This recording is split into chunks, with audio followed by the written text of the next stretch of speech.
gitu ya. Pembahasan yang terakhir. Jadi kalau di SAP Tidas, ya, minggu ini kita akan membahas mengenai fisika modern, begitu ya. Fisika modern. Jadi ini masih melanjutkan, begitu ya, masih melanjutkan pembahasan kita di minggu lalu, gitu ya. Di minggu lalu kita coba untuk menganalisa teori relativitas, begitu ya, yang terkenal dikemukakan oleh Albert Einstein pada waktu itu, di mana minggu lalu kita mencoba ya untuk memahami konsep relativitas ya dalam kerangka ruang dan waktu, begitu, untuk fenomena atau kejadian yang berkaitan dengan laju yang cukup tinggi, begitu ya, dengan laju yang cukup tinggi. Nah, ya kita juga kemarin sudah melihat beberapa kasus di mana jika ada dua orang pengamat ya dalam kerangka acuan yang berbeda, belum tentu mereka bisa mengamati suatu kejadian itu secara serentak ataupun misalkan ya melakukan pengukuran dengan nilai pengukuran yang sama ya antara orang di kerangka yang satu dengan yang lainnya gitu. Di sini di minggu terakhir ini kita coba untuk masuk lebih jauh lagi begitu ya tentang fisika modern. Di sini kita akan coba membahas beberapa fenomena atau mungkin ya boleh dikatakan sesuatu yang mikroskopik begitu ya, mikroskopik yang mungkin tidak ya tentu saja tidak bisa dilihat secara kasat mata begitu ya. Nah, dalam slide pembuka ini ya kalian bisa lihat sama-sama di layar begitu ya. Ini mungkin ada dua pertanyaan begitu ya. Sebenarnya bagaimana sih transistor ya atau alat komponen elektronik ini dapat bekerja gitu ya. Lalu yang kedua bagaimana kawat tembaga ya ini dapat mengalirkan arus listrik begitu ya dan dapat mengalirkan arus listrik. Nah, mungkin kalian sudah tahu ya kalau yang di kawat tembaga itu sebenarnya mengalir itu apa? Elektron ya. Jadi yang mengalirnya itu adalah elektron. Ini kenapa elektron bisa dengan begitu bebasnya mengalir di kawat tembaga gitu ya. Ya, di kawat tembaga. Nah, ini kita akan coba lihat kaji gitu ya. Sebenarnya kenapa sih elektron ini mampu mengalir gitu ya. Ya, atau bergerak bebas dalam kawat tembaga. Atau secara umum boleh dikatakan dapat mengalir bebas pada material yang berkonduktivitas tinggi ya. Nah, mungkin kalian sudah pernah dengar sifat material itu kalau dari sudut pandang ini gitu ya, kemampuan mengalirkan elektron itu ada konduktor, semikonduktor gitu ya, dan ada yang terakhir isolator gitu ya. Nah, itu mungkin sudah tidak asing lagi ya sifat-sifat dari material tersebut. Ya, silakan. Nah, di sini kita akan coba lihat bagaimana sebenarnya transistor atau bahkan kapasitor ya. Itu kenapa kapasitor bisa menyimpan energi begitu ya. Bisa menyimpan energi seperti itu. Nah, ini akan kita coba bahas basicnya ya, ide dasarnya. Kalau kami di program studi fisika memang mempelajari lebih jauh begitu ya tentang fenomena-fenomena yang terjadi seperti ini begitu ya. Tidak hanya itu saja, kalau di prodi kami bahkan bisa memfabrikasi komponen elektronik yang sifatnya sesuai dengan keinginan gitu ya. Tapi kita tidak akan bicara jauh ke sana. Ini hanya sekedar ide dasarnya saja begitu ya. Ya,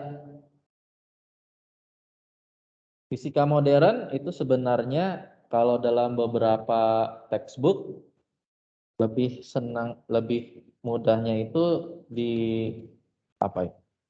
Dituliskan begitu ya. Diksinya itu sebagai fisika kuantum gitu ya atau mekanika kuantum gitu ya. Jadi di sini kita mulai mengamati ya besaran-besaran fisika secara mikroskopik gitu ya. Kalau kemarin di semester 1 ya kita bicara eh, partikel atau benda yang boleh dikatakan dimensinya pertama dimensionless ya. Terus kemudian mulai naik menjadi makroskopik ya. Ya mungkin kalian masih ingat kita membahas tentang benda pejal begitu ya. Dimensinya mulai kita analisa. Sekarang kita balik lagi gitu ya ke arah mikroskopik ya.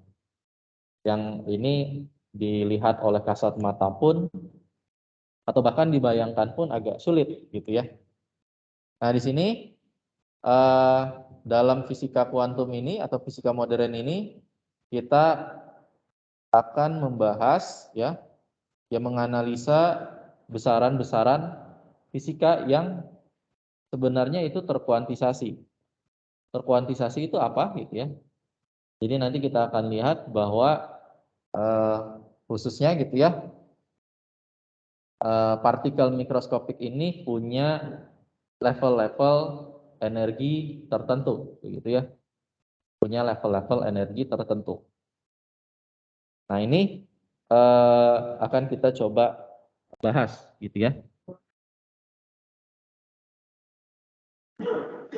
Yang di rumah suara saya masih ini terdengar? Lancar, Pak. Lancar ya. Oke. Jadi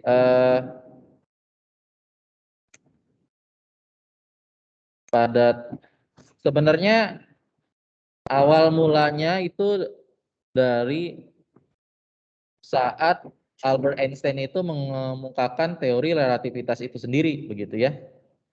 Jadi sekitar tahun berapa? 1905 begitu ya. 1905 Albert Einstein ini mengemukakan radiasi gelombang elektromagnetik begitu ya. Jadi di sini Albert Einstein ini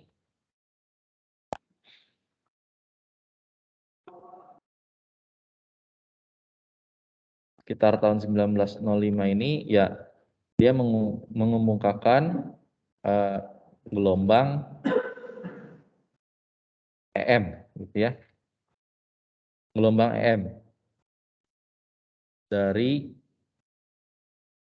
berkas cahaya. Ya. Ada gelombang EM dari suatu berkas cahaya begitu ya. Dan ini berkas-berkas cahaya ini terkuantisasi gitu ya.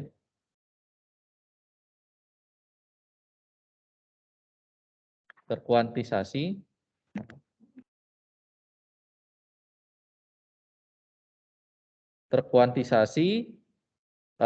dalam jumlah ya tertentu begitu ya, terkuantisasi dalam jumlah tertentu yang kita kenal dengan foton gitu ya. Jadi berkas cahaya ini menurut Einstein itu terkuantisasi. Dia punya tingkat atau level energi tertentu begitu ya. Dan ini dikenal dengan foton begitu ya. Ya, kalau di beberapa pertemuan yang lalu kita belajar gelombang EM-nya itu adalah gelombang yang berupa sinusoidal gitu ya. Gelombang sinusoidal pasti dia punya apa? Dia punya ini ya. Kalau gelombang EM kan pasti dia punya frekuensi gitu ya. Kemarin bagaimana? C per lambda begitu ya. C per lambda. Nah, di sini konsep dari foton atau berkas cahaya yang terkuantisasi ini, selain dia punya frekuensi begitu ya, dia juga memiliki ya membawa energi tertentu ya, yang besarnya adalah E sama dengan H dikali F gitu ya. Di mana H ini adalah konstanta Planck gitu ya.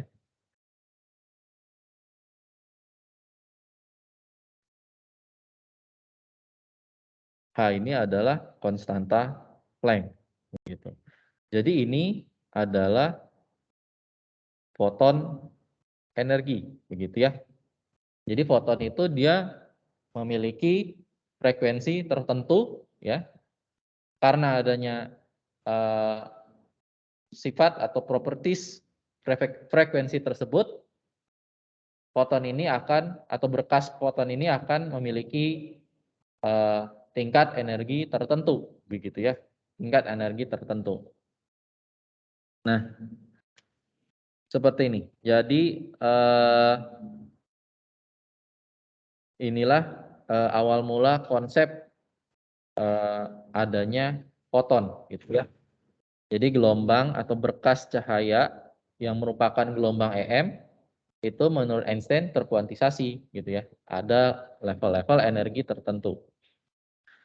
Sampai di sini ada pertanyaan dulu nggak? Halo?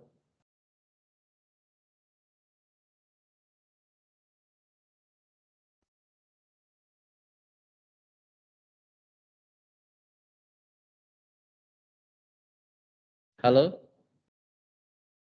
Belum ada, Pak. Belum ada?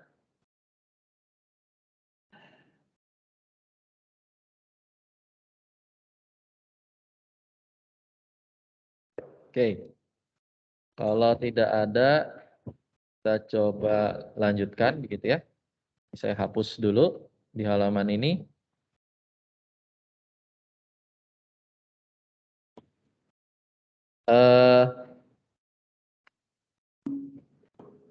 Tidak hanya tentang konsep kuantisasi saja begitu ya.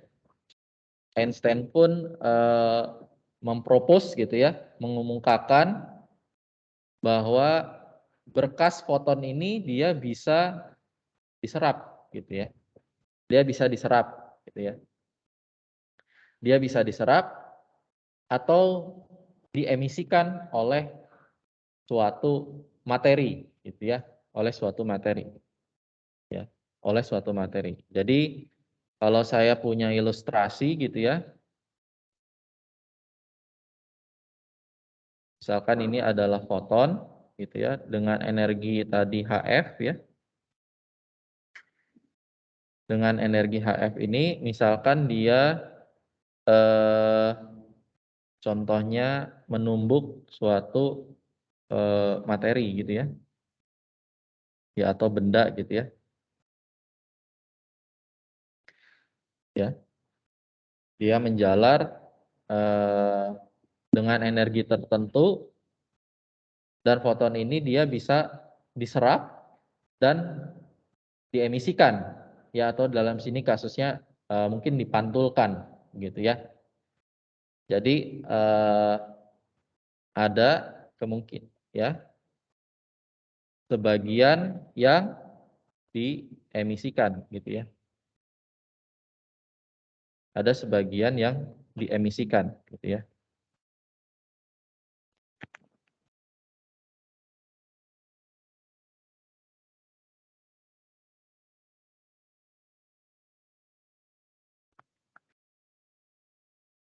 F-aksen gitu ya.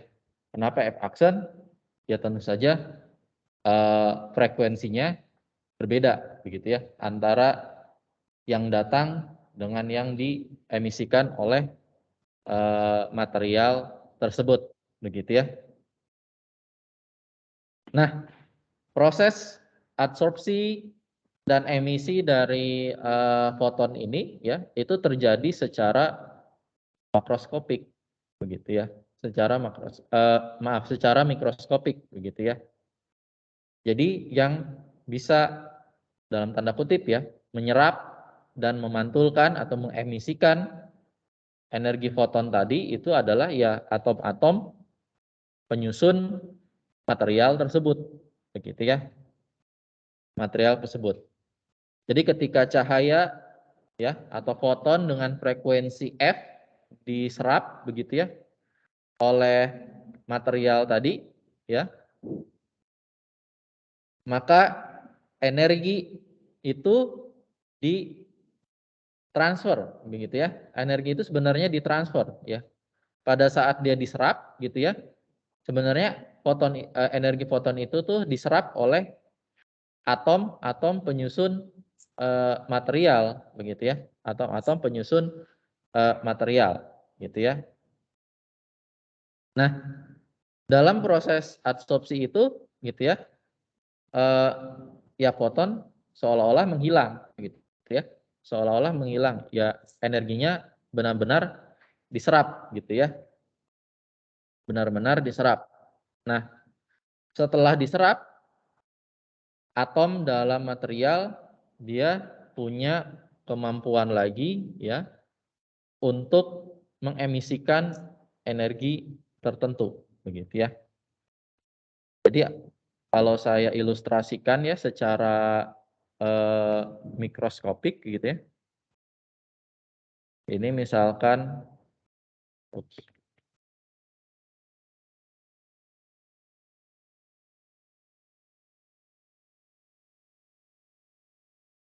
E sama dengan HF gitu ya. Dan ini misalkan saya punya inti atom gitu ya.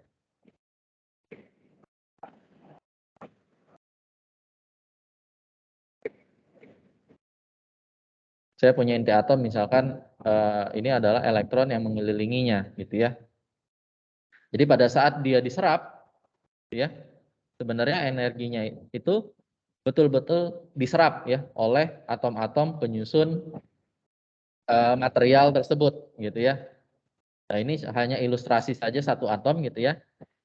Sedemikian sehingga energi ini diserap, tinggal ada dua kebolehjadian gitu ya. Ada dua kebolehjadian. Yang pertama, energi yang diserap itu bisa dimanfaatkan untuk melepaskan elektron ya, tentu saja yang kulit terluar dari inti atomnya, atau lebih dikenal dengan fenomena eksitasi ya, fenomena eksitasi. Jadi elektron yang berada di kulit paling luar dari suatu atom, sudah belajar kan ya susunan elektron di kimia atom gitu ya. Jadi ada elektron yang namanya elektron di kulit terluar gitu ya. Disebutnya apa? Disebutnya apa? Elektron valensi ya. Nah, biasanya elektron valensi itu bisa kita eksitasi. Eksitasi itu artinya kita paksa dia keluar dari orbit inti atomnya gitu ya, keluar dari orbit inti atomnya. Nah, energinya dari mana? Yaitu tadi energi yang diserapnya lewat foton tadi gitu ya kan. Lewat foton yang datang gitu ya. Nah, karena dia bereksitasi gitu ya, elektron itu juga mengemisikan foton yang baru begitu ya, dengan frekuensi yang berbeda begitu ya, dengan frekuensi yang berbeda. Di sini saya tulisnya HF aksen gitu ya, HF aksen. Nah, disitulah konsep foton ya, yang dikemukakan oleh Albert Einstein gitu ya, yang dikemukakan oleh Albert Einstein. Jadi dengan adanya input berupa foton tadi ya, berkas cahaya yang terkuantisasi, kita bisa mengeksitasi elektron di kulit terluar gitu ya, elektron di kulit terluar. Nah, dengan demikian elektron punya apa? Source energi gitu ya, source energi kinetik, sedemikian sehingga dia mudah bergerak gitu ya, mudah bergerak gitu ya, mudah bergerak seperti itu. Jadi di kawat tembaga itu jika ada satu foton mengenai inti atom yang pertama, ya terus ya, dia akan, bisa kalian bayangkan, bisa terjadi fenomena yang saling berkelanjutan gitu ya. Yang satu mengeksitasi inti atom yang pertama, kemudian hasil emisinya mengeksitasi yang berikutnya gitu ya, dan itu terus terjadi ya. Disitulah proses eksitasi elektron ya, sedemikian sehingga ya elektron itu bisa mengalir dalam kawat tembaga dan muncullah arus. Ya, arus itu adalah besaran makroskopik yang kita bisa ukur gitu ya, yang bisa kita ukur. Ya sebenarnya mobilitas elektron pun bisa kita ukur, tapi itu pada besaran yang mikroskopik gitu ya. Kita memang di tingkat pertama ini tidak diajarkan mengukur mobilitas elektronnya gitu ya. Oke, sampai di sini ada pertanyaan mungkin dari yang di sini atau yang di rumah?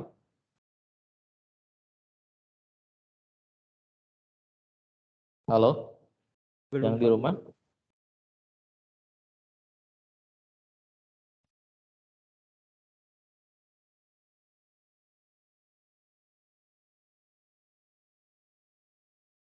Tidak ada.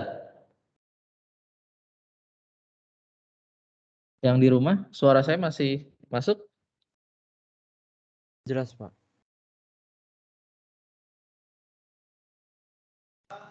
Pak, izin bertanya, Pak. Silahkan, ikhlas. Untuk yang terjadinya eksitasi elektron itu, saya sebenarnya pernah baca, Pak. Itu yang saya baca itu kalau foton itu bisa menjadi suatu gelombang partikel dan lepasnya elektron itu akibat dari tumbukan foton itu, Pak. Apakah itu benar seperti itu, Pak? Iya, terjadi tumbukan itu ya. Terjadi tumbukan, yaitu yang diserapnya itu ya. Jadi energi fotonnya itu ya, foton di sini kan sebenarnya partikel gitu ya. Partikel dengan massa yang sangat kecil gitu ya, mendekati massa elektron. Nah, itu memang pada skemanya memang bertumbukan gitu ya.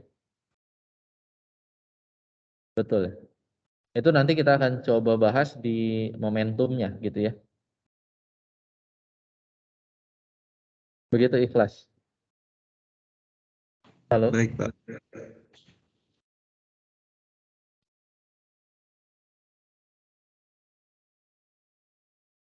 Kalau tidak ada pertanyaan lagi, saya coba lanjutkan dulu ya. Nah, oke. kalau kita bicara mengenai fenomena eksitasi elektron oleh berkas cahaya atau foton gitu ya. Contoh yang paling umum itu adalah efek fotolistrik begitu ya. Efek fotolistrik. Jadi di sini kalau kalian lihat gitu ya. Ini adalah skematik begitu ya yang digunakan untuk mempelajari efek fotolistrik gitu ya.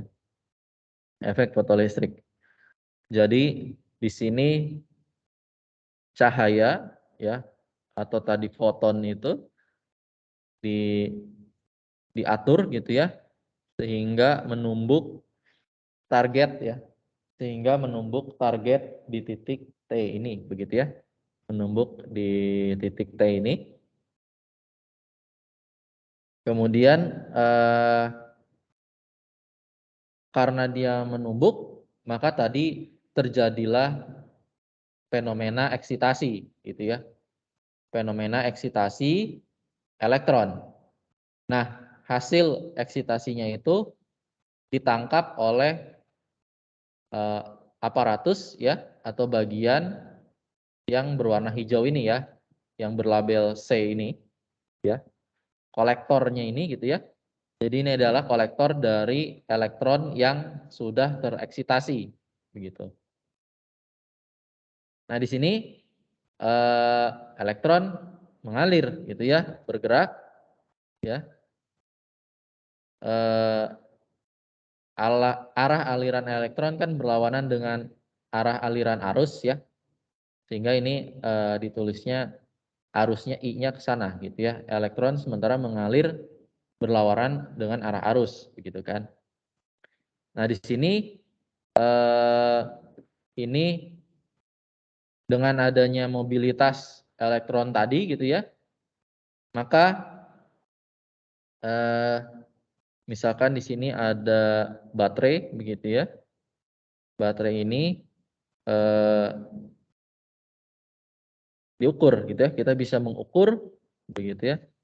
Berapa besarannya gitu ya. Berapa besarannya gitu ya. Nah, jadi di sini biasanya kita beri beda tegangan begitu ya. Beri beda tegangan antara ini apa? Materialnya dengan kolektornya gitu ya. Diberi tegangan begitu ya, diberi tegangan. Kemudian ada sinar atau foton masuk kemudian ditumbuk gitu ya. Nah, di sini maka muncullah arus gitu ya. Muncullah arus. Kita bisa mengukur arusnya gitu ya. Nah, kalau kita lihat gitu ya, kalau kita lihat di mana? Di aparatus ini begitu ya. Kita bisa melakukan perubahan gitu ya, potensial yang diberikan gitu ya. Potensial yang diberikan di mana kolektor ini biasanya dibuat sedikit lebih negatif gitu ya. Potensialnya lebih negatif dibandingkan yang ada di material T ini gitu ya. Yang ada di material T ini. Kemudian itu kita ubah-ubah begitu ya. Kita ubah-ubah tegangannya di situ ya.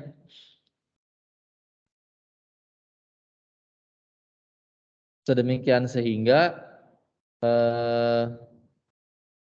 kita atur terlebih dahulu begitu ya. Tegangan ya atau arus begitu ya. Arus yang terukur di titik A. Di titik A ini misalkan ini misalkan ampere meter gitu ya. Ampere meter bernilai 0 gitu ya. Jadi seolah-olah kita sudah atur dulu nih bahwa kita pastikan ampere meternya itu 0 gitu ya. Karena kan kita mau mendeteksi arus yang terjadi gitu ya. Jadi kita atur tegangannya sedemikian sehingga ampere meternya 0 gitu ya.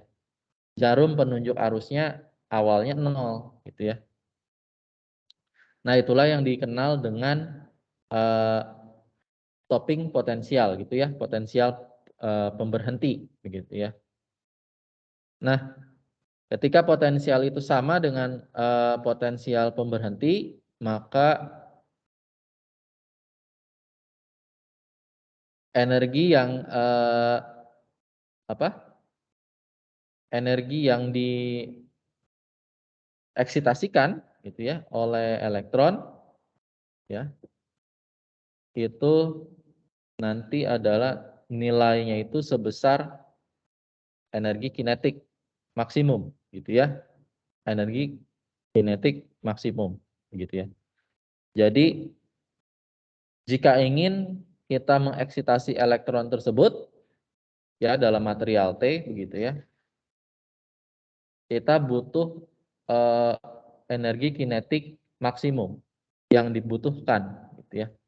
Yang dibutuhkan agar supaya ya elektronnya bisa tereksitasi gitu ya. Nilainya berapa? Yaitu nilainya adalah tegangan pemberhenti tadi ya, P stop ini dikalikan dengan elementary charge E gitu ya.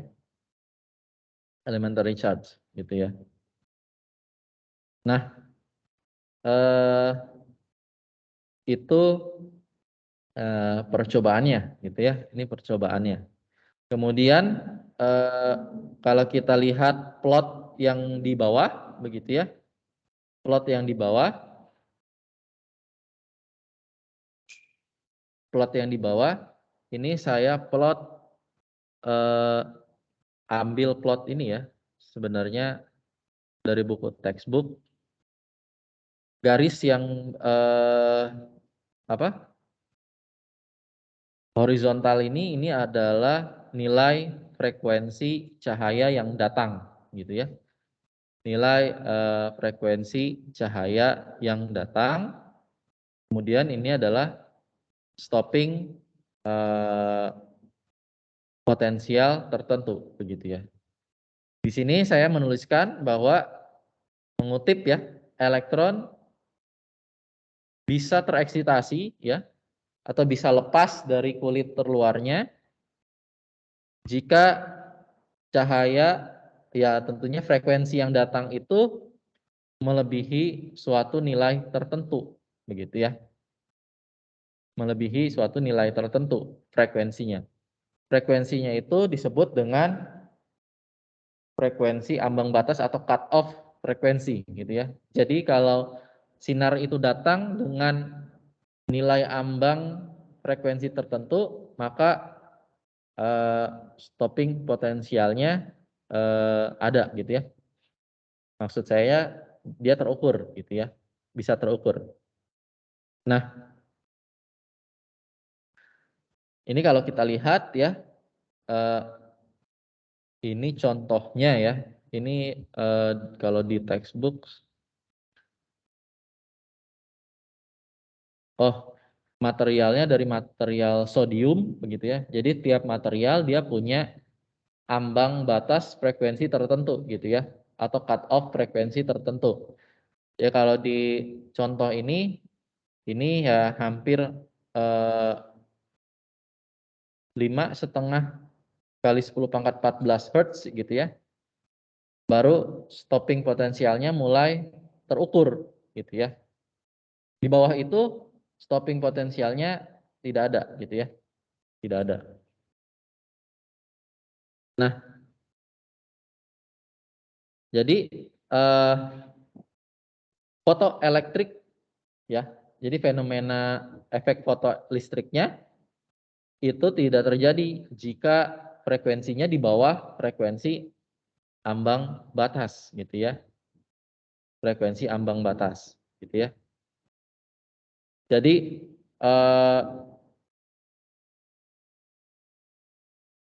dia itu harus lebih besar gitu ya. Dia harus, kalau dia lebih besar maka ya dia tidak bisa gitu ya. Baru harus lebih besar frekuensinya, maka terjadilah efek fotolistrik gitu ya. Terjadilah efek fotolistrik. Jadi kalau panjang gelombangnya lebih besar gitu ya, kan karena frekuensi besar itu kan panjang gelombangnya lebih pendek ya. Kalau frekuensinya besar berarti panjang gelombangnya lebih pendek. Jadi kalau kita punya panjang gelombang yang lebih besar, ya efek fotolistriknya tidak ada gitu ya. Ini sesuai dengan kurva berikut gitu ya.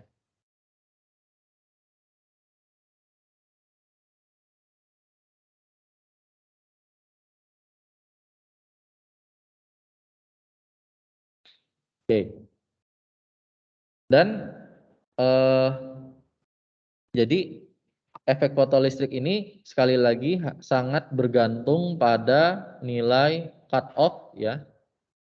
Nilai cut off yang minimum ya, cut off frekuensi minimum supaya proses efek fotolistriknya atau lebih khususnya eksitasinya terjadi gitu ya. Terjadi. Jadi dia tidak bergantung pada kalau cahayanya lebih intensitasnya lebih tinggi, maka akan terjadi efek fotolistrik. Itu tidak gitu ya. Jadi bergantung pada frekuensi atau panjang gelombangnya itu sendiri gitu ya. Panjang gelombangnya itu sendiri. Nah,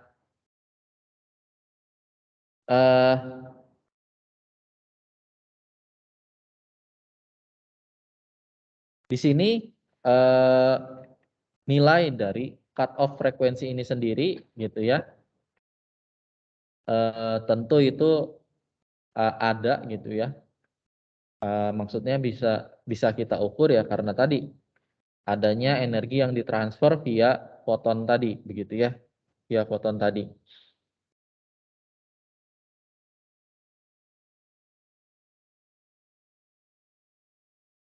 Nah, jadi kalau misalkan elektron itu datang ya, balik lagi ke gambar yang atas gitu ya. Atau foton itu datang gitu ya, membawa energi tertentu begitu ya, membawa energi tertentu.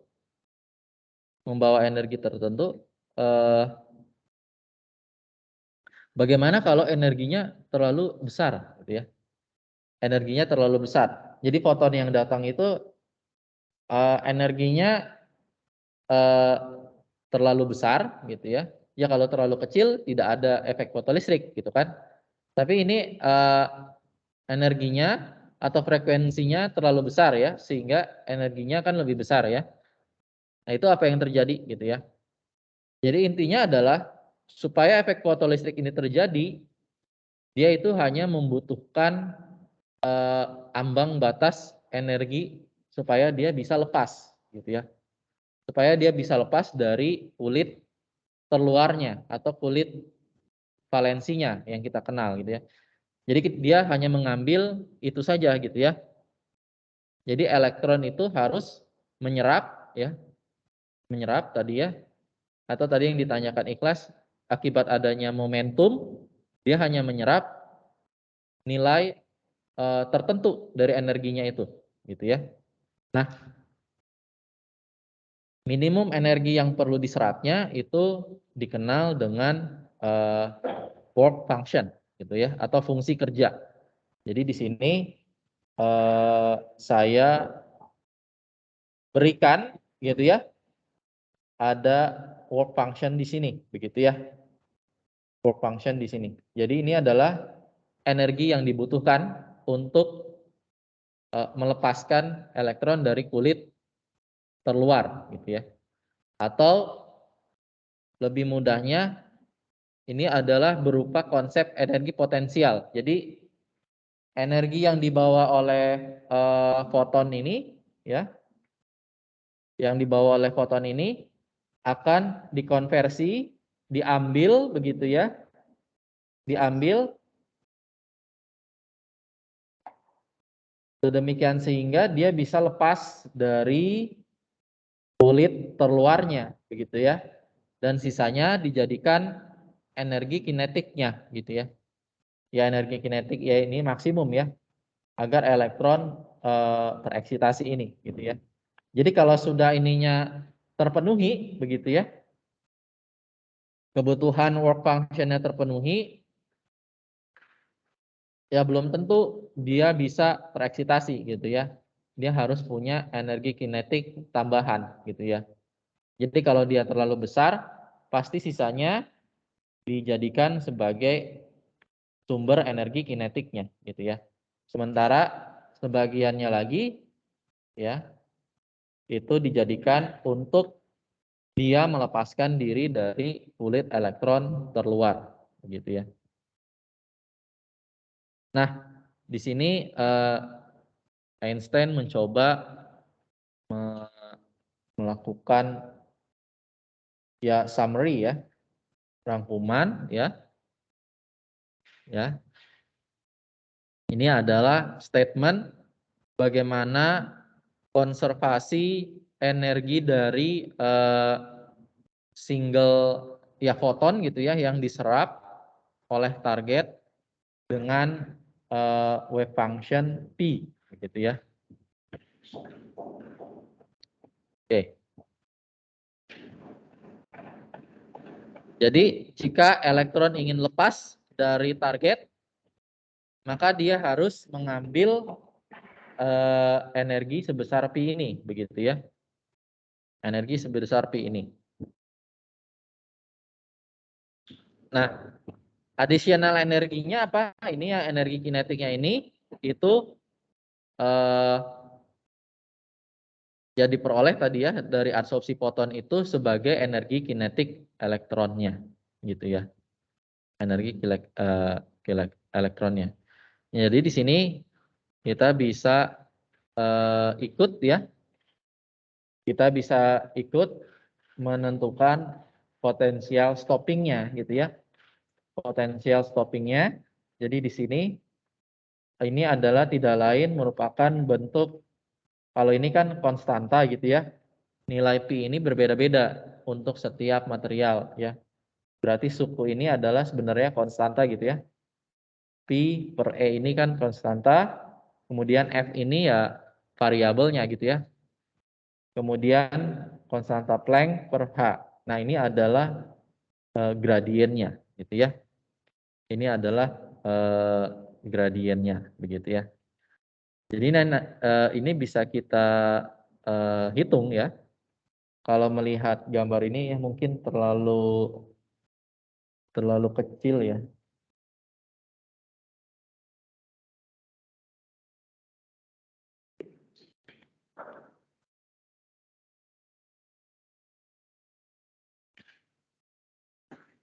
Ya, sebenarnya kita bisa tentukan ininya ya. Tentukan gradiennya gitu ya. Kalau dari garis ini kan berarti garis vertikal dibagi garis horizontal gitu ya. Ini sudah saya tuliskan di sini sih, begitu ya. Gradiennya itu adalah H per E gitu ya. Jadi di mana H itu bisa kita buktikan sebenarnya ya. Bisa kita buktikan apa? Nilai dari konstanta Planck-nya gitu ya. Jadi waktu itu dari yang ini gitu ya. Oh, kok tidak keluar ya? Dari kurva percobaan ini kita bisa menentukan nilai sebuah konstanta gitu ya, yang dikenal dengan konstanta Planck. Nah ini sebenarnya asal mula bagaimana konstanta Planck ini ditemukan gitu ya, temukan. Saya kira efek fotolistrik ini tidak masuk di materi ini ya, LFD ya, fisika praktikum ya. Ada, modulnya ada kan? Biasanya disuruh mencari ini enggak? Mencari konstanta Planck kan? Itu dari berapa material yang dicoba? Masih ingat nggak? 4. Ya. Jadi harusnya keempat-empatnya harus menghasilkan nilai yang sama ya. Idealnya kan seperti itu ya. Jadi ini adalah asal mula konstanta Planck ini dikemukakan, gitu ya, dikemukakan seperti itu. Jadi kita bisa lihat dari ini, konsep ini, gitu ya, konsep ini.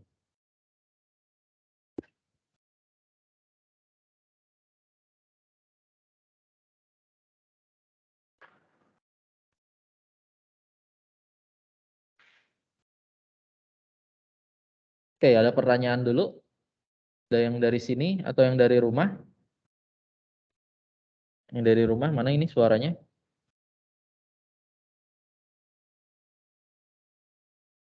Halo? Belum ada pertanyaan, Pak. Belum ada?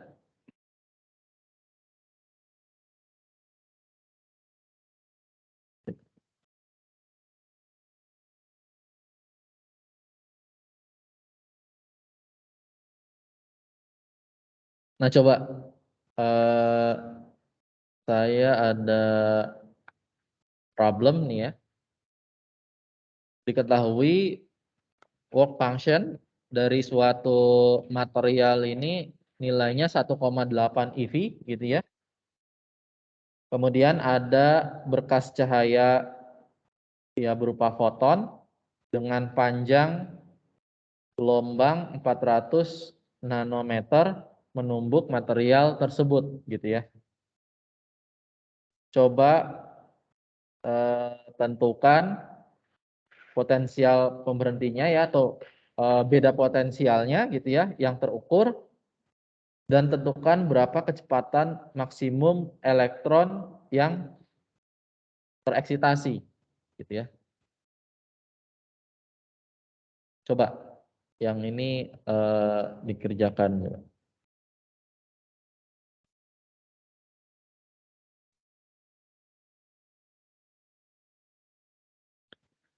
Jadi work function-nya diketahui ya 1,8 elektron volt.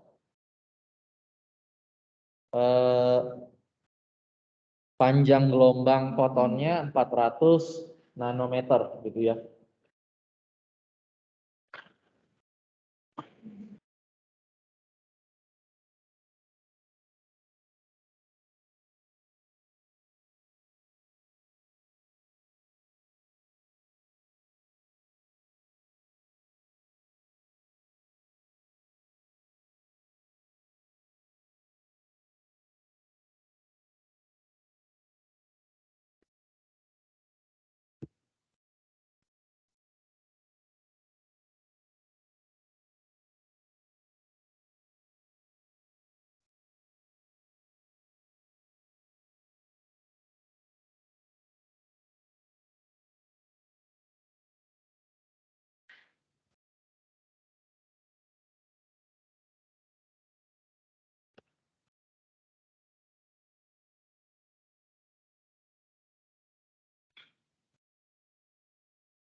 Ini saya rasa mudah ya.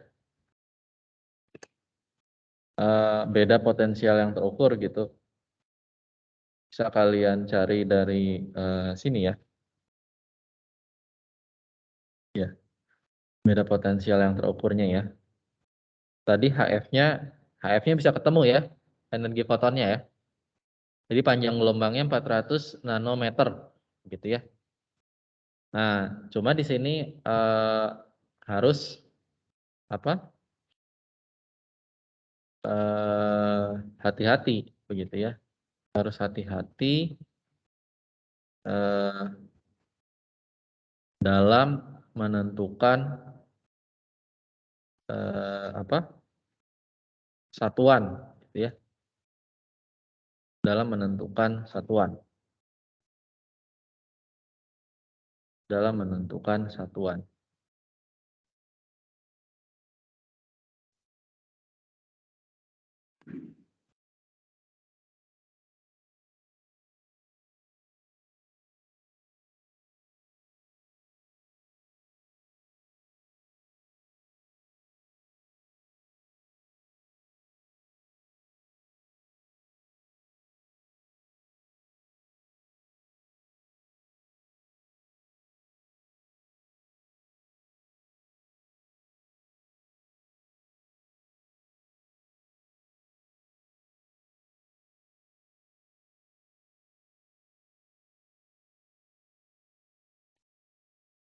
Ini coba kita tulis ya. Jadi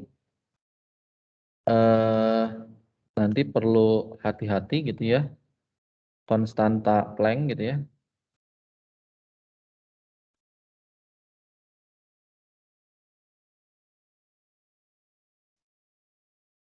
Itu bergantung pada nilai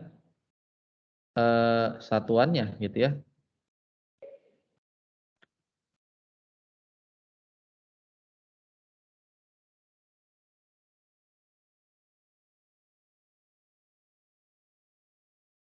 Kalau pakai joule second, nilainya segitu ya. 6,63 kali 10 pangkat negatif 34. Gitu ya. Tapi kalau pakai apa? Elektron volt gitu ya.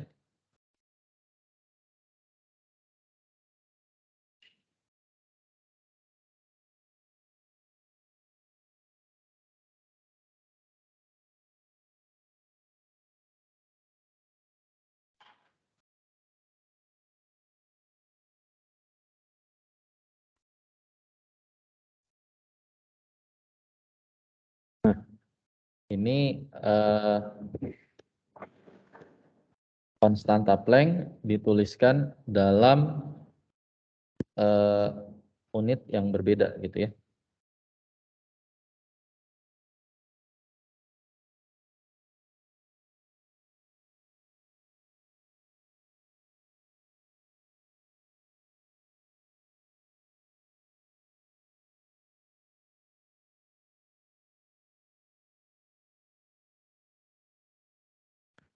Dapatnya berapa? V-stopnya? Ada yang udah selesai? Yang di rumah bagaimana? Saya dapatnya 1,3 Pak. Ketemunya berapa? 1,3 Pak. 1,3. Yang di sini, yang di kelas? Sama. Sama 1,3 juga. Kalau yang B-nya berapa B-nya? Ikhlas pakai satuannya apa? Kalau yang satu itu pakai volt Pak. Oh, bukan, maksud saya ini ya, konstanta Planck-nya pakai EV atau Joule? Yang joule Pak. Oh, jadi dikonversi dulu ke Joule ya. Iya Pak. Kalau yang ini siapa tadi yang di kelas? Kamu pakai apa? Satuan konstanta Planck-nya? Pakai elektron volt. Dapatnya sama, 1,3 juga. 1,305. Ya. Saya hitung juga sama sih ya, sekitar 1,3-an volt ya. Jadi nanti jangan bingung pada saat memanfaatkan satuan gitu ya. Memanfaatkan satuan. Kalau misalkan bingung, oh saya ini bingung elektron volt, kembalikan dulu aja ke satuan standarnya ya. Pakainya yang Joule second gitu ya. Kalau yang B-nya berapa? Selain ikhlas coba, yang B-nya berapa? Kecepatan maksimumnya?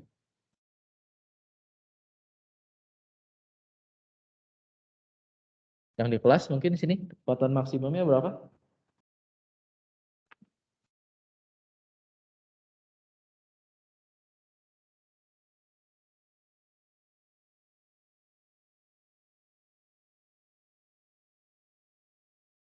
Saya kira ini mudah ya. Kalau di slide sebelumnya kita lihat di sini ya, energi kinetik maksimum ini adalah selisih dari energi foton yang datangnya dikurangi dengan bulk functionnya, gitu ya. Tadi yang datangnya berapa, diselisihkan dapat energi kinetiknya. Energi kinetiknya adalah tidak lain ya setengah mv kuadrat ya. M-nya itu adalah massa elektron. Ya. Kita di sini ambilnya M-nya itu adalah massa dari elektron. Berapa massa elektron? 9,1 kali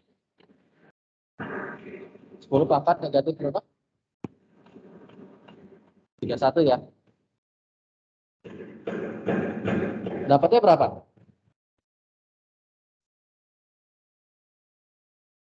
Saya dapatnya 6,8-an. 6,8 kali 10 pangkat 5 meter per second. Ada yang dapat yang sama? Saya 6,78 kali 10 pangkat 5, Pak.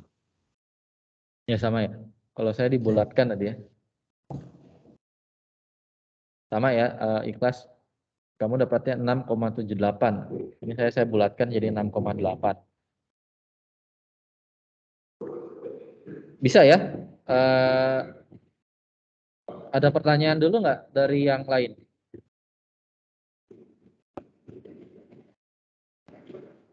Halo?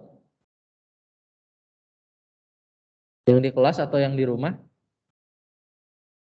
Ada pertanyaan dulu?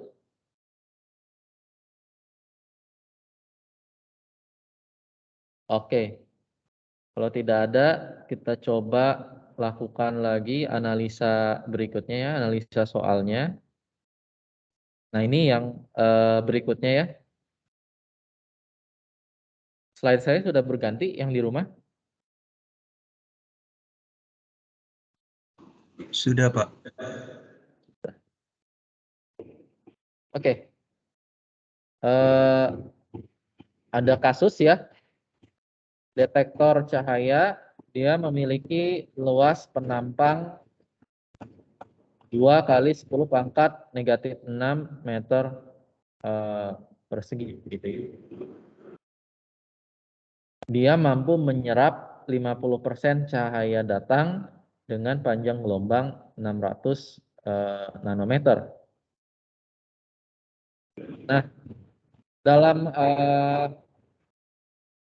jarak 12 meter dari detektor tersebut ada sumber isotropik yang dapat menghasilkan energi foton, gitu ya. Jadi ada material yang bisa menghasilkan energi foton. Nah, dalam gambar yang saya tuliskan di sini, gitu ya, itu adalah gambar data, ya.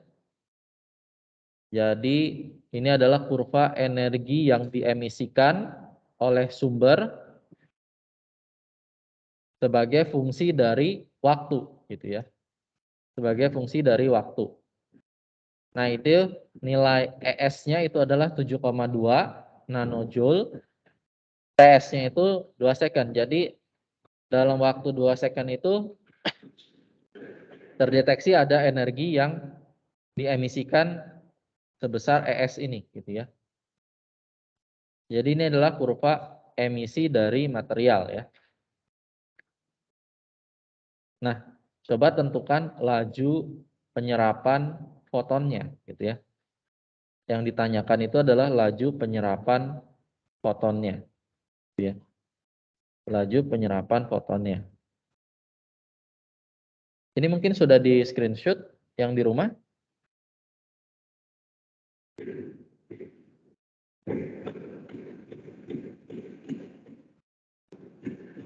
Pak. Sudah di screenshot yang di rumah? Udah, Pak. Nah. Kemudian yang berikutnya ya. Cahaya dengan panjang gelombang 200 nanometer ini datang menyinari lapisan aluminium, ya. Diketahui bahwa energi 4,2 elektron volt dibutuhkan untuk mengeksitasi elektron, gitu ya.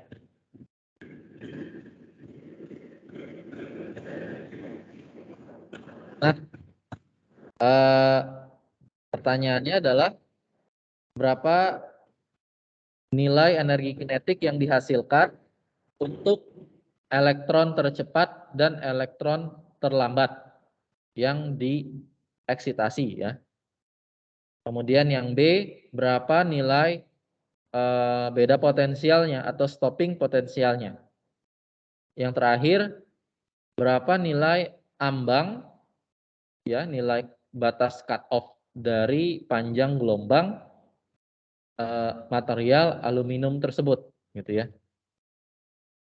Jadi ada 3 hal di sini, ya, menentukan energi kinetiknya, stopping potensialnya, dan nilai ambang cut off panjang gelombangnya, ya. Nilai cut off dari panjang gelombang material aluminium tersebut, gitu ya. Ya, silakan, ini ada 2 soal lagi, ya. Ini agak lebih tingkatnya lebih sulit dari yang tadi. Coba silakan didiskusikan dulu, ya.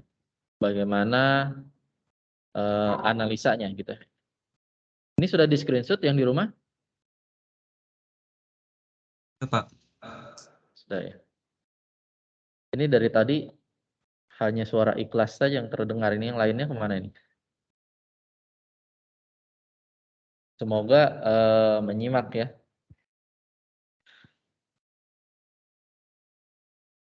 Oke, silakan.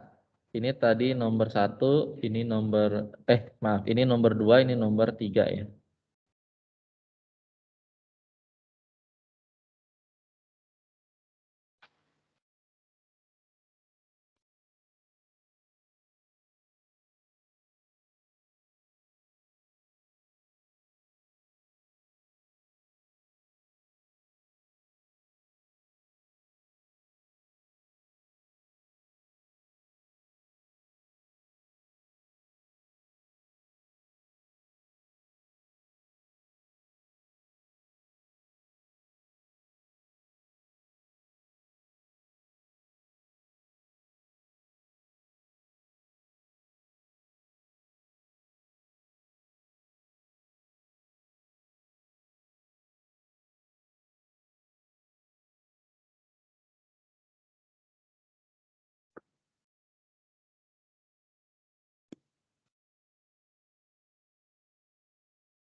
Untuk yang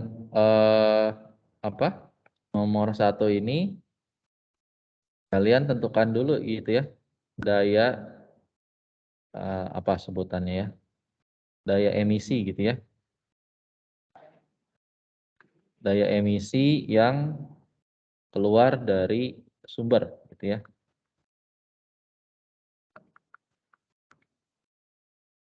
Daya emisi yang keluar dari sumber, gitu, itu berapa, gitu ya.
Nah, ini yang bingung itu kalau misalkan yang di kelas yang jawaban.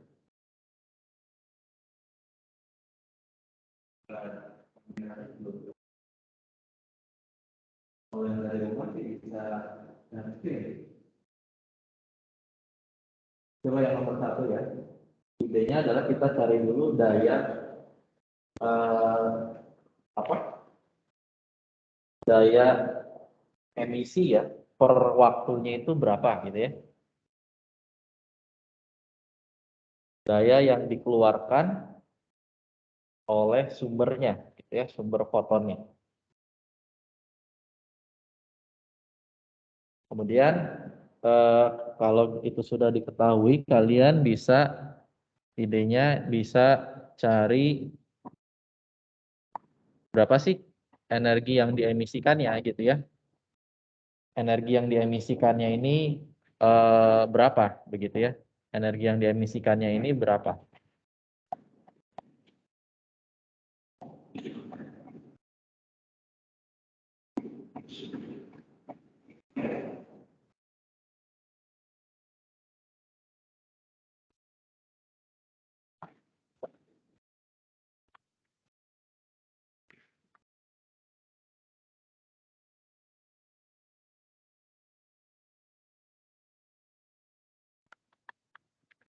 Nah ya, jadi laju emisinya itu adalah daya, ya tadi outputnya itu ya, per secondnya itu berapa, dibagi dengan energi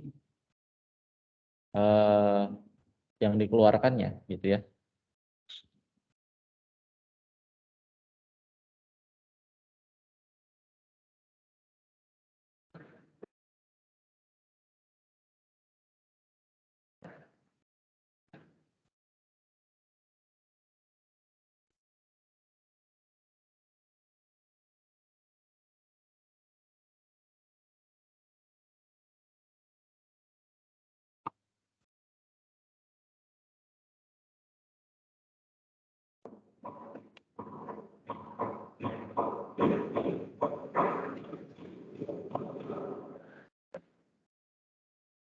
Kalau ada yang ingin bertanya, yang di rumah silakan.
Saya sekalian absen ya.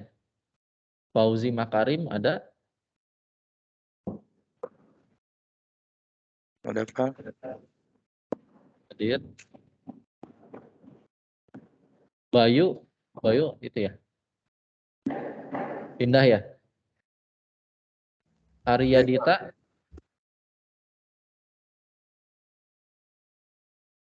Arya Dita. Arya Dita Ahmad Santun. Sakit, Pak. Sakit. Iya, Pak. Tapi saya join, Pak. Oh, join. Iya, Pak. Tapi masih sakit. Berarti hadir ya. Hadir, Pak. Muhammad Bintang Sabri. Bintang.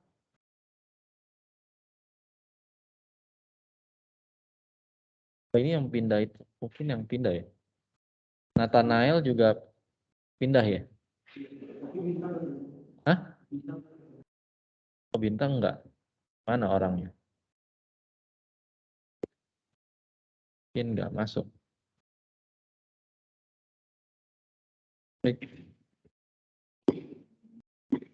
Raihan Karim? Raihan? Pak, hadir Pak. Hadir? Hadir Pak. Ivan Digna?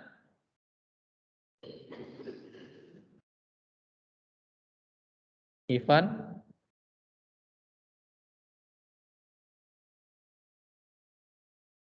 Mana suaranya enggak ada. Ridwan? Ridwan Virgo?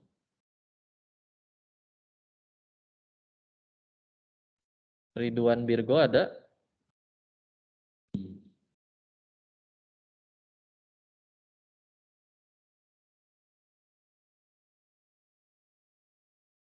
Tidak ada. Quintus pindah ya? Ayub Adi Saputra?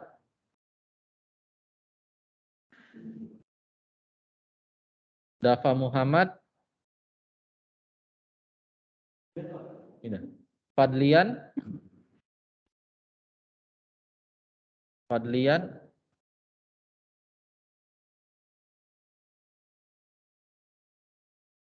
Berlin Fitrah? Ada. Berlin ada? Ada. Hadir? Hadir Pak. Di meeting. Kenapa?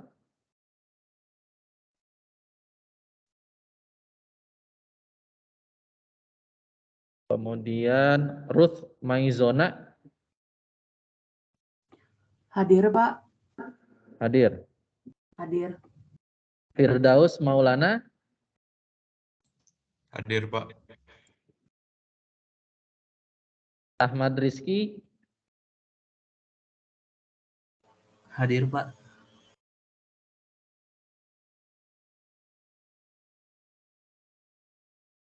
Ada yang merasa belum absen dan belum saya panggil?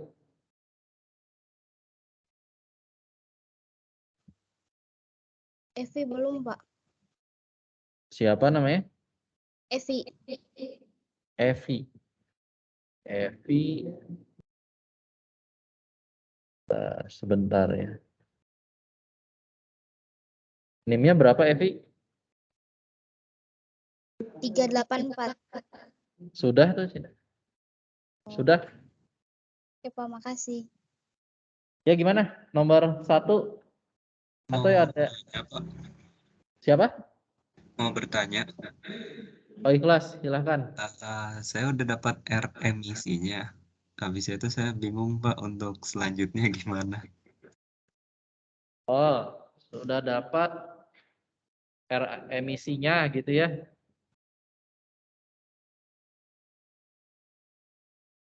Ya Pak, sudah dapat.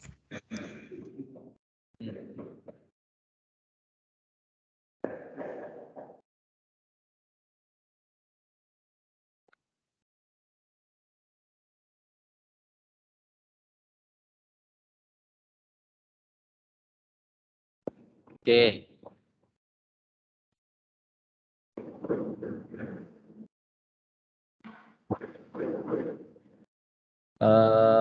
Kalau sudah berikutnya, kalau misalkan sudah dapat gitu ya, R emisinya, kamu bisa cari, kan yang ditanyakan kan laju penyerapan gitu ya, laju penyerapan.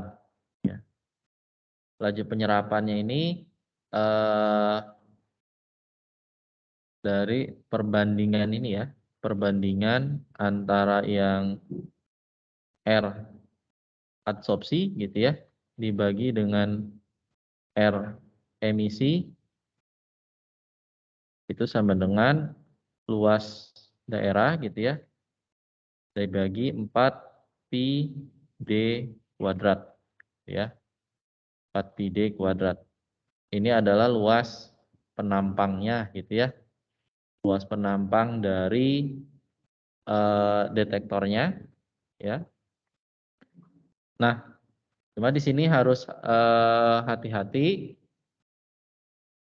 ya, bahwa nanti RABS-nya itu ya A dikali 4Pi dikali D. D itu adalah jaraknya tadi ya. Jaraknya dikali R emisi. Nah, R emisinya jangan lupa dia hanya 50% dari R emisi gitu ya. Ups. Ya. Tadi kan diceritakan kalau R hanya 50% ya dari apa? Dari yang teremisikan gitu ya.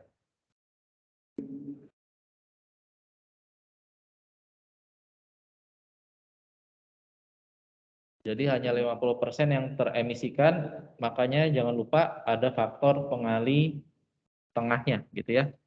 Ada faktor pengali setengahnya. Harusnya bisa dapat ini ya. Harusnya ini bisa dapat laju penyerapan foton per second ya. Nanti harusnya satuannya per second gitu ya. Per second.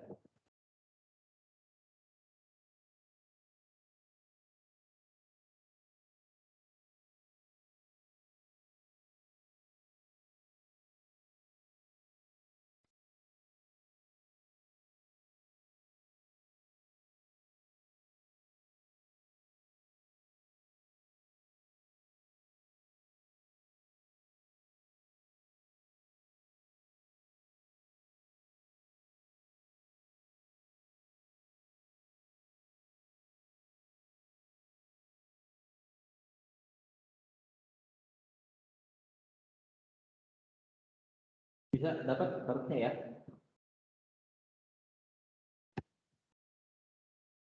Saya pindah ya. Yang nomor 2 bagaimana? Atau ada yang ingin mencoba mungkin nomor 2?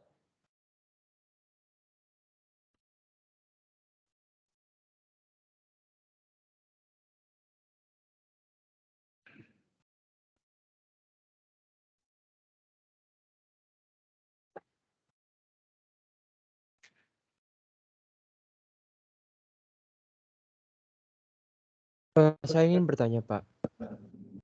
Ya, silahkan. Saya ingin bertanya, untuk maksud elektron tercepat dan terlambat itu maksudnya gimana ya, Pak? Oh, yang ini ya. Yang berapa untuk elektron terlambat gitu ya. Iya, Pak.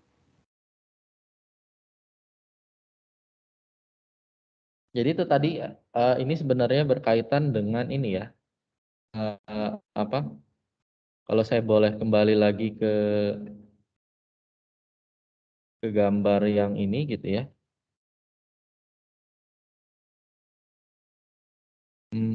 Ini saya coba perbesar ya gambarnya.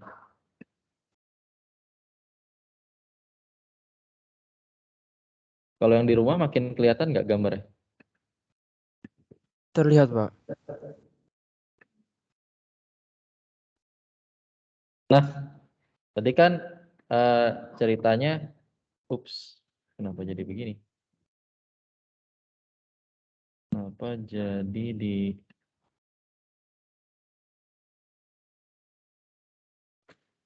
ya, nah, udah muncul ya kursor saya. Ayo ceritanya kan, kalau ada foton dengan energi tertentu datang, ya, kalau dia punya energi berlebih, maka energi berlebih itulah yang akan dijadikan energi kinetiknya. Tapi bagaimana kalau energinya sama dengan cut off gitu ya? Apa yang kira-kira terjadi? Apa yang terjadi kalau energi yang dibawa fotonnya itu sama dengan ambang batasnya. Energi kinetiknya 0, Pak. Ya, betul. Tidak ada energi kinetiknya ya. Berarti dia sama dengan 0 ya. Ya. Maka energi yang digunakan atau yang dibawa oleh foton itu hanya digunakan untuk lepas saja gitu ya. Lepas saja dari permukaan aluminiumnya saja gitu ya. Tapi energi kinetiknya 0. Makanya itu disebut apa tadi? Energi kinetik elektron terlambat ya. Seperti itu. Paling lambat atau paling kecil energi kinetiknya gitu ya. Ya 0 gitu ya, menuju 0. Itu maksudnya. Baik, Pak. Terima kasih. Nah, kalau yang tercepatnya coba dihitung berapa ya. Gitu. Ini saya kembalikan lagi ya gambarnya.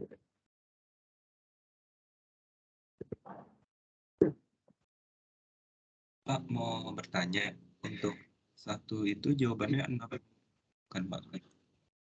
Kenapa yang mana? Yang nomor 1 jawabannya 6 bukan Pak? Yang nomor 1 ini? Iya Pak. Saya sebenarnya belum hitung yang nomor 6 itu 6 kamu dapatnya ya. Tapi Iya Pak. kalau mengikuti ini idenya ini harusnya dapat ya. Saya memang yang ini belum hitung. Kita tunggu yang lain dulu aja. Ada yang dapat 6 nggak yang di kelas? Hah? Oh ya, yang di kelas juga dapatnya 6 katanya. Berarti benar ya? Siapa tadi ikhlas ya? Iya Pak. Ya, ini beberapa orang di kelas juga dapatnya 6.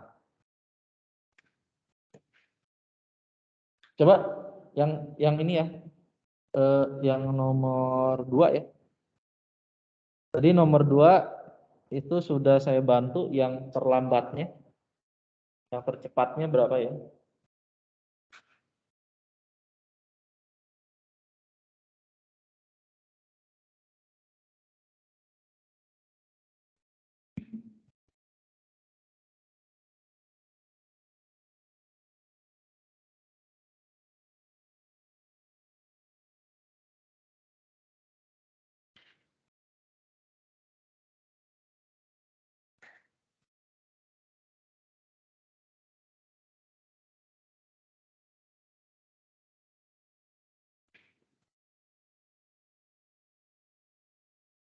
Oh iya, untuk RBL-nya ini udah ke lab LFD? Sudah? Sudah ke LFD? Sudah ke LFD kamu? Maksud saya ambil datanya di LFD kan? Jangan lupa videonya. Penuh nggak? Ngantri nggak? Pinjam alatnya antri nggak? Hah? Oh buat. Oh, saya kira pinjam alat di LFD. Oh ya kalau buat sih nggak apa-apa. Maksud saya berarti alat ukurnya itu apa? Sumber tegangannya buat berarti kelompok kamu kan? Ya udah.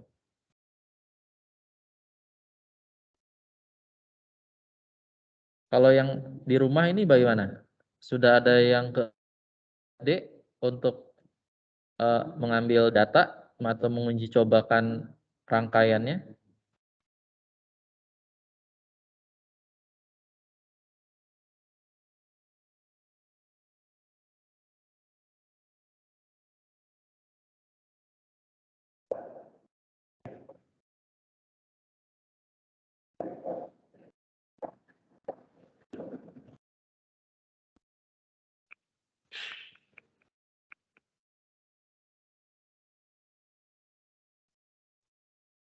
Pak, untuk nomor yang A, Pak, 2,01 bukan, Pak?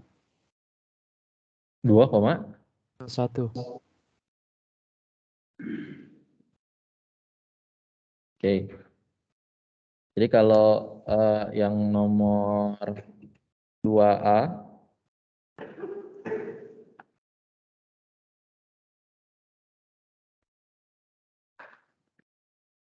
yang 2A ini berarti kan energi kinetik max-nya itu adalah berapa tadi? HF ya. Berarti di sini HC per lambda begitu dikurangi dengan cut off energinya gitu ya. Saya belum menghitung gitu ya, tapi ini bisa di apa? Bisa dicari dari sini. Kemudian yang B-nya potensialnya gitu ya, V stop-nya itu sama dengan tadi ya, K max dibagi dengan muatan elementernya gitu ya. Muatan elementernya begitu ya. Dibagi dengan muatan elementernya. Terus kemudian berapa nilai ambang cut off-nya gitu ya. Nilai ambang cut off-nya. Tadi kan nilai ambang cut off itu adalah panjang gelombang minimum yang harus dipenuhi gitu ya. Berarti itu kapan? Kapan terjadinya? Ya, caranya tadi ya kita ambil bahwa kinetik max-nya itu dia menuju 0 gitu ya. Kinetik max-nya itu dia menuju 0 sementara work function-nya itu tadi definisinya adalah minimum energi yang dibutuhkan supaya dia bisa lepas dari permukaan. Itu tidak lain adalah H lambda H C per lambda 0 gitu ya. H C per lambda 0 ya. Per lambda 0. Nah, di sini kalian bisa dapatkan gitu ya. Nanti lambda 0-nya ya sama dengan HC dibagi dengan pi-nya. Gitu. Ya, demikian ya. Jadi kalau ditanya cut off panjang gelombangnya ya atau cut off frekuensinya ya kita tinjau pada saat energi kinetiknya 0 gitu ya. Pada saat energi kinetiknya 0 gitu.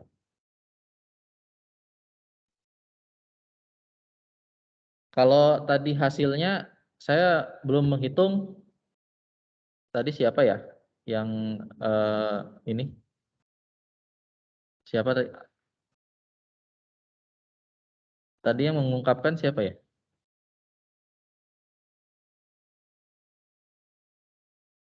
Lupa saya tadi nggak lihat namanya. Tapi kalau mengikuti formulasi ini harusnya dapat ya. Dari dua soal ini ada pertanyaan nggak? Yang di kelas ataupun di rumah?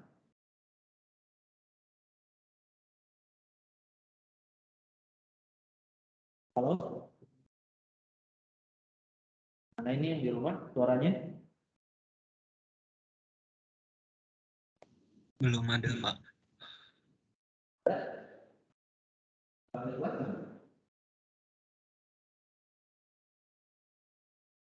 Kita mengikuti nggak kalau DJ analisa?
Kalau tidak ada, kita coba lanjutkan ya.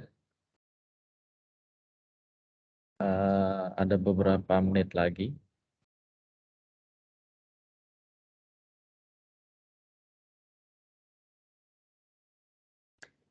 Ya,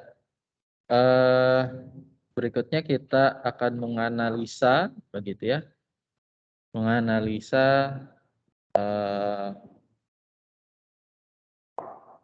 salah satu fenomena fisis yang bisa kita amati dari foton ini, gitu ya, berkas cahaya yang terkuantisasi ini, begitu ya. Jadi pada waktu itu ini sebenarnya yang tadi ditanyakan, gitu ya, yang ditanyakan oleh Ikhlas, bahwa foton itu sebenarnya yang dimaksud diserap oleh material itu adalah terjadi tumbukan, ya, terjadi tumbukan. Nah ini aparatusnya sendiri itu diperkenalkan, ya, diperkenalkan oleh Compton, begitu ya, diperkenalkan oleh Compton tahun 1920-an, gitu ya, 1920-an. Di sini ya kita bisa lihat sendiri, gitu ya, apa sistematika alatnya kurang lebih seperti ini, gitu ya. Jadi ada sumber yang datang, begitu ya, foton yang datang, kemudian di sini ada collimating slit. Collimating slit ini tujuannya supaya fotonnya itu bisa apa ya? Bisa menumbuk sesuai target, gitu ya. Bisa menumbuk sesuai target, begitu. Nah, di sini digunakan sinar X waktu itu ya, sinar X dengan panjang gelombang lambda, gitu ya, panjang gelombang lambda, di mana panjang gelombang ini menumbuk ini ya, material target, gitu ya, material target. Kemudian ini ada scattered X-ray, artinya adalah foton atau panjang gelombang yang dipantulkan, gitu ya, yang dipantulkan dan kemudian dideteksi, gitu ya, oleh detektor, gitu ya, dideteksi oleh detektor.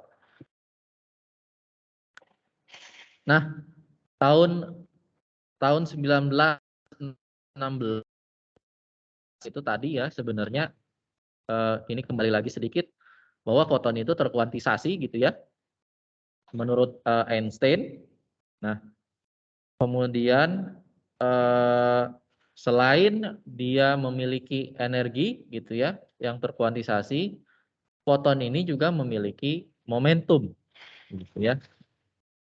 Foton juga memiliki momentum, gitu ya, di mana definisinya adalah momentumnya P sama dengan HF per C atau H per lambda, gitu ya. Ini tahun 1916.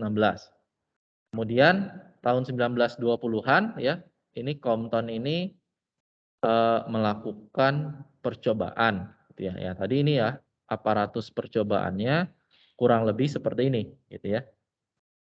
Kurang lebih seperti ini. Nah,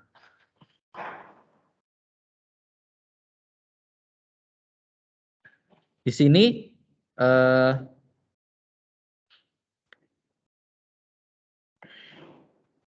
pada waktu itu Compton mencoba untuk menggunakan panjang gelombang datang yang homogen gitu ya.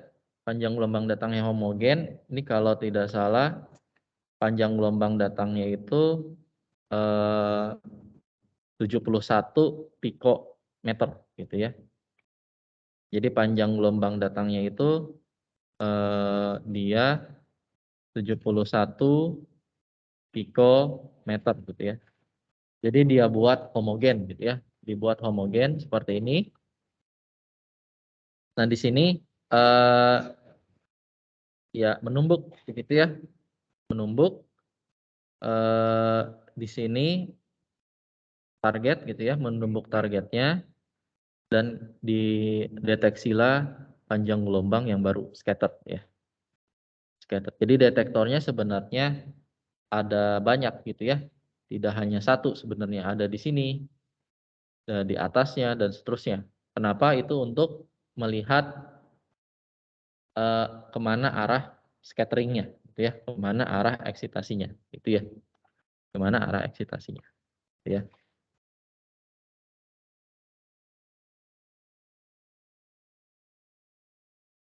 Nah, kemudian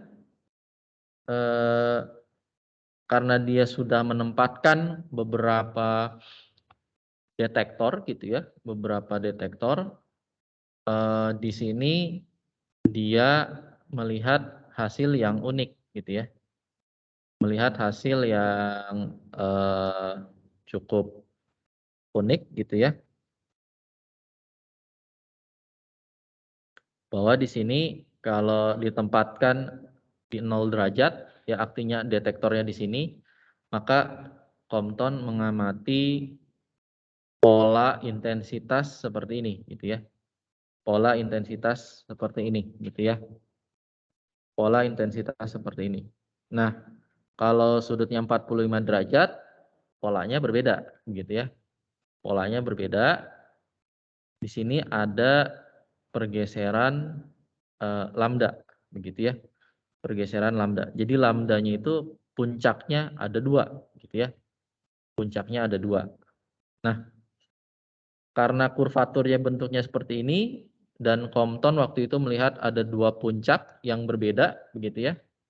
Maka selisih delta lambda ini ya dikenal dengan pergeseran Compton, gitu ya. Pergeseran Compton. Pergeseran Compton. Nah, nilainya bervariasi ya, nilainya bervariasi. Jadi dia menemukan nilai yang bervariasi bergantung pada detektor yang mendeteksi scattered X-ray-nya gitu ya.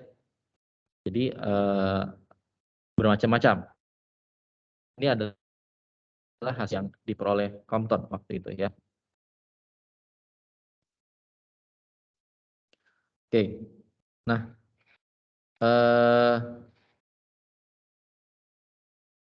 di sini gitu ya.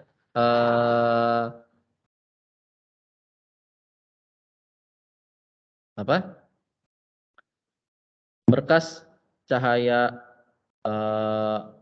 foton ini gitu ya dipantulkan gitu ya, dipantulkan di mana menurut hasil pengukurannya gitu ya, menurut hasil pengukurannya bahwa panjang gelombangnya lebih besar gitu ya. Lebih besar. Ini saya kira ini sudah terlihat jelas ya. Panjang gelombangnya itu lebih besar gitu ya. Terutama ya kalau 0 derajat ya mungkin sama gitu ya, 71 pikometer. Tapi kalau sudutnya 45 ya, dari detektor yang 90 derajat itu bisa kita lihat sudut scatteringnya bertambah gitu. Maaf, panjang gelombangnya bertambah. Jadi sudutnya semakin bertambah Di sini panjang gelombangnya makin bertambah gitu ya. Ini pada saat sudutnya 45 derajat, dia berubah ya. 90 derajat makin besar, 135 derajat, delta panjang gelombangnya makin besar. Ya.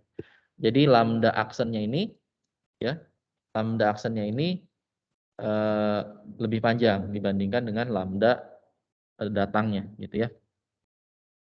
Dibandingkan dengan lambda datangnya. Nah di sini berkas foton yang datang itu HF, gitu ya. Sementara berkas foton yang terhambur itu HF aksen, begitu ya. HF aksen. Nah di sini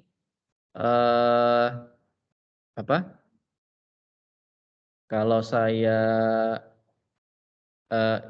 ilustrasikan, gitu ya. Kalau saya ilustrasikan, jadi dia menumbuknya itu bisa macam-macam, gitu ya. Menumbuknya itu. Jadi kalau dia menumbuk elektron, ya, ini mungkin saya coba duplikasi dulu ya.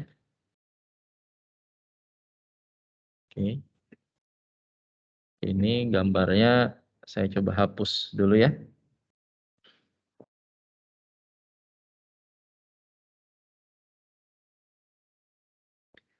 Ya, di sini ya. Jadi, ada beberapa kemungkinan di sini ya.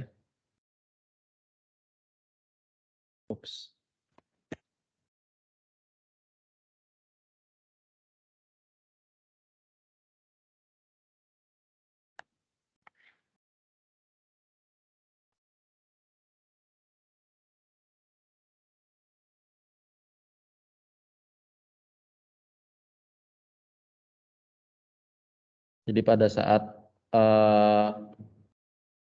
fotonnya datang, ya, fotonnya ini bisa hanya diteruskan, nggak kelihatan ya.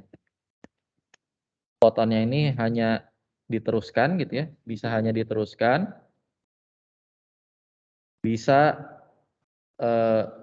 diteruskan tanpa menumbuk elektron, gitu ya, tanpa menumbuk elektron yang ada di sini, jadi hanya diteruskan, atau dia bisa datang, gitu ya, ini datang, kemudian ini scattered, gitu ya, dia scattered ke sini, elektronnya pergi ke sini, misalkan, gitu ya. Ini elektronnya ke sini, gitu ya. Atau dia ya backscattered ya, backscattered, ini elektronnya, gitu ya, nya ke sana, gitu ya. Fotonnya datang tapi dipantulkan lagi ke arah yang berlawanan, gitu ya. Jadi skemanya bisa bermacam-macam, begitu ya. Oleh karena itu Compton waktu itu menempatkan detektornya cukup banyak, gitu ya. Dan ini hasilnya, gitu ya. Ini hasilnya, gitu ya. Hasilnya. Oke, mungkin karena waktunya sudah 9.53, saya cukupkan dulu, gitu ya, untuk kasus tumbukannya ini. Ini kita akan analisa dari equation-nya, gitu ya, dari equation-nya. Jadi di sini dari skematik percobaan Compton kita bisa menghitung ya momentumnya, ya, momentum dari foton dengan beberapa skema yang terjadi, gitu ya. Oke, sampai di sini ada pertanyaan atau yang ingin disampaikan? Yang di kelas? Yang di rumah? Tidak ada? Oke, kalau tidak ada, mungkin saya cukupkan sampai di sini. Recordingnya saya